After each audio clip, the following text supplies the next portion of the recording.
오늘은 좀 부진해서 6천만 원 정도밖에 벌지 못했습니다. 5억 정도 손실 났던 것 같아요. 그리고 5년에 한 번, 10년에 한 번씩 위기가 오잖아요. 그럴 때마다 달러가 어느 정도 상승을 하기 때문에 저는 달러를 개인에 따라서는 매달 조금씩 사두는 것도 나쁘지 않다고 보고 있습니다.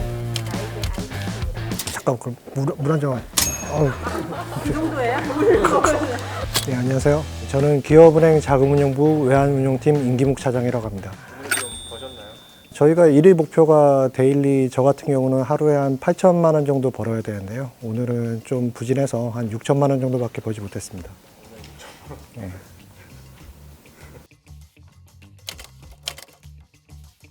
각 개인의 상황이나 아니면 뭐 기업체라면 그 상황에 따라서 각각 차이는 있겠지만 저는 기본적으로 달러는 일정 부분 계속 보유해야 된다고 보거든요. 그래서 뭐 그 시기가 언제든지 간에 예를 들어서 오늘이라도 일정 부분 자기 금액이 있으면 달러로 갖고 있는 게 좋다고 생각합니다.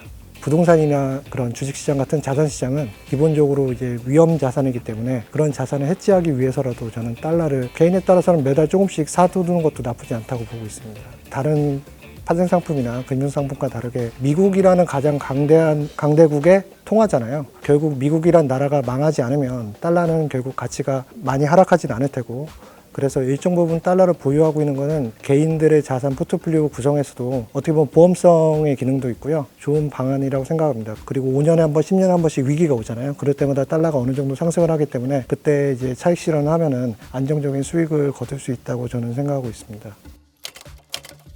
일반적으로 저희가 10년 정도 차트를 보면요, 1120원 정도가 평균선인 것 같아요. 좀 어느 정도 1120원이나 30원 그 평균 근처에서는 꾸준히 사셔도 나쁘지 않을 것 같긴 합니다. 달러는 그러니까 주식이나 채권 같은 특수한 금융상품이 아니고 특수한 기업이 아니고 미국이란 나라를 대표하는 통화잖아요. 그래서 어떻게 보면 미국이란 나라가 상장된 주식이라고도 저희가 이해를 할 수 있을 것 같아요. 근데 뭐 인정을 하든 안 하든 간에 미국은 현재 세계 최강국이고 미국이 망하면 어차피 우리나라도 큰 타격을 받기 때문에 달러의 가치는 어느 정도 항상 안정성이 있다, 저는 그렇게 생각하고 있습니다. 일반적으로 주식이 글로벌리 금융시장 변동성이 커졌을 때 주식은 항상 하락을 하게 되죠. 그때 이제 안전자산인 달러의 가치는 오르기 마련인데요. 그럴 때 이제 역방향으로 움직이기 때문에 아까 말씀드린 이제 보험성 해지 수단으로 좋은 상품이라고 생각하고 있습니다. 예, 뭐, 그 기준이 뭐 데일리 기준이냐 아니면 뭐 주 단위냐 월 단위냐에 따라 차이가 있을 텐데요. 작년 같은 경우는 이제 연간 기준으로 봤을 때 코로나19라는 좀 특수한 상황 때문에 환율 변동성이 좀 커서 그때 작년 같은 경우는 수익을 좀 많이 냈던 것 같습니다. 2015년도였던 것 같은데 2015년도에 어떤 일이 있었냐면은 그때 ECB 그 유럽 중앙은행에서 이제 소위 말하는 양적 완화라고 하는 이제 QE를 이제 단행을 했습니다. 그래서 그때 이제 1월에 결과적으로 단행을 했는데 그때 제가 개인적으로 어떤 상황이었냐면요. 전에 제가 이제 책임자 과장 승진하고 그리고 전에 수익도 나쁘지 않았고 그래서 이제 그 2015년도 1월에 좀 더 이제 목표를 좀 많이 받은 상태였어요. 그래서 좀 자신감 있게 좀 베팅을 해야겠다, 좀 그런 상황이었는데 저도 이제 강하게 베팅을 했는데 한 5억 정도 손실 났던 것 같아요. 6개월 동안. 그냥 아까 얘기한 대로 자괴감도 주죠. 자괴감도 들고 되게 미련한 짓을 해서 좀 많이 힘들고 고통스럽긴 합니다. 예.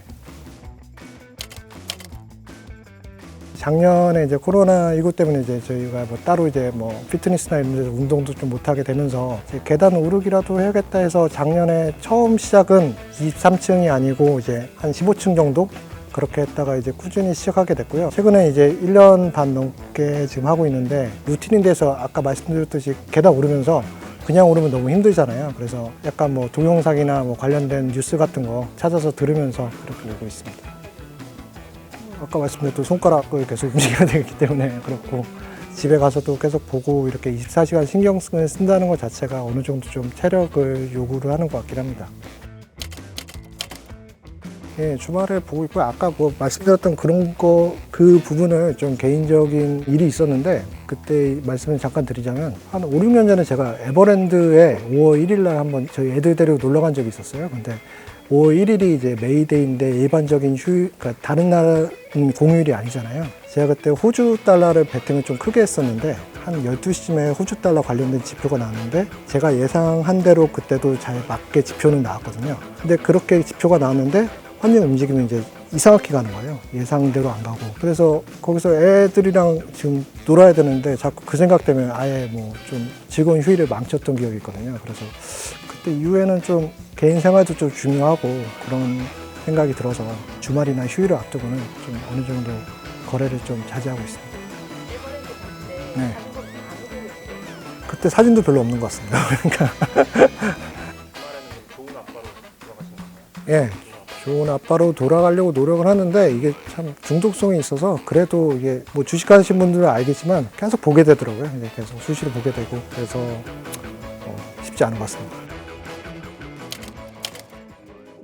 관련된 자격증 공부도 하게 되고 그렇게 관심을 많이 보이면서 관련된 공부를 하게 되는데 일단 그 관심 자체가 저는 중요한 것 같습니다. 그래서 예를 들어서 지금 오늘 원달러 환율이 얼마인지 그리고 지금 한 달 전 원달러 환율이 얼마인지 그 숫자 자체를 좀 알아두는 건 의미가 있는 것 같고요. 저 같은 경우에는 제가 군대에 있을 때 약간 좀 특수보직을 맡았거든요. 그래서 제가 이라크 자이툰사단에서 파병 가서 근무를 했었는데 거기서 맡았던 업무가 이제 환전병이었어요. 그래서 그 당시 이제 환전을 저도 이제 당연히 대학생 때 달러나 이런 거에 관심이 없었는데 2007년도 8년도에 그때 이제 환율이 뭐 800원, 900원일 때 그때 거래를 시작하면서 이 환율에 대해서 많이 관심이 생기기 시작한 것 같고요. 그러다 보니까 자연스럽게 여기까지 온 것 같습니다.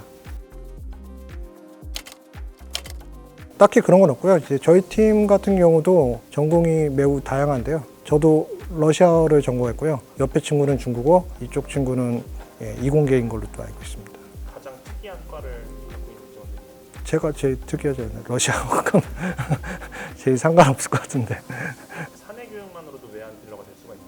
예, 어차피 자격증이라는 게 외환 딜러 자격증 자체가 없기 때문에 어떤 자격증이 꼭 필요한 건 아니고요. 그리고 저희는 실무적으로는 사실 이론적 배경 지식보다는 멘탈이나 아니면 주관적인 부분도 많이 필요하기 때문에 딱히 자격증이 필요하지는 않습니다.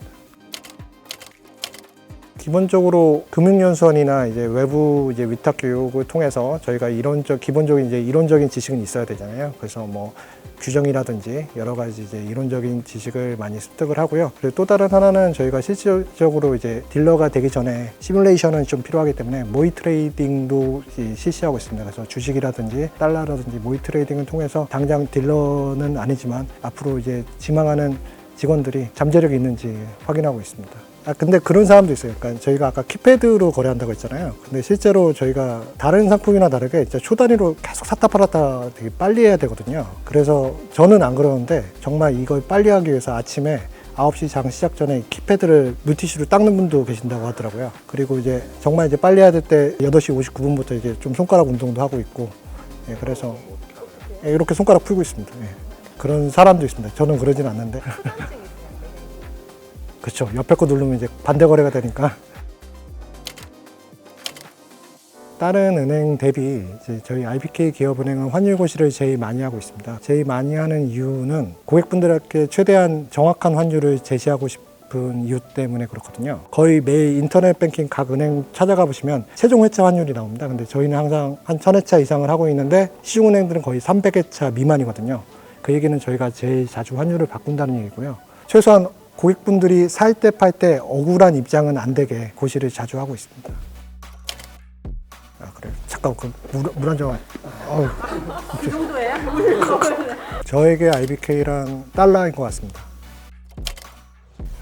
달러는 IBK인 것 같습니다.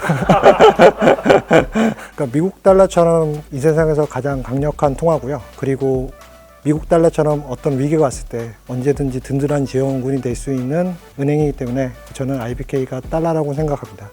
그리고 개인적으로는 제가 IBK 입사한 이후에 계속 주로 이제 영업점에 있을 때나 아니면 다른 업무를 할 때도 계속 거의 24시간 달러에 관심을 갖고 계속 모니터링 하고 있거든요. 그래서 IBK 입사한 이후에 달러에 큰 관심을 갖게 되어서 저는 IBK가 달러라고 생각하고 있습니다.